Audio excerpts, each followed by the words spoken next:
Sveiki visi, čia gavau galimybę pasižiūrėti savo vonią, kai jau sumontuoti visi baldai, dušo kabinos ir panašiai. Tai čia buvo, kaip ir visur, padarytas subetonuotas dušas, metras ant 1,20 m.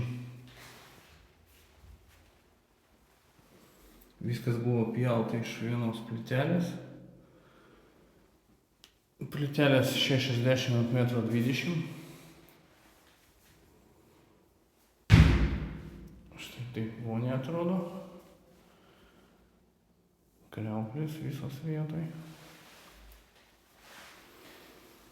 Kas įdomiausia, čia šitą vietą su ledais. Yra ledai pajungti. Buvo supjauta ant 5 laipsnių.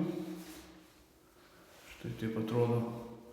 Parodysiu fugą cementinę panaudotą čia ant kaputo. Parodysiu kažkaip. Va, štai taip atrodo.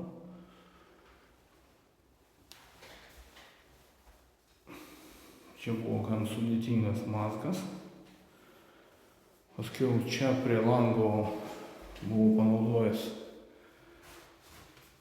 kampuką ir kraštus nudažę, nes nebuvo palikta vietos vyliams.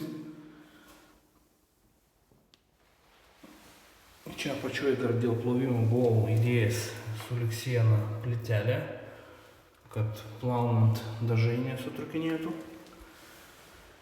Tai va štai ir tokia apžvalga.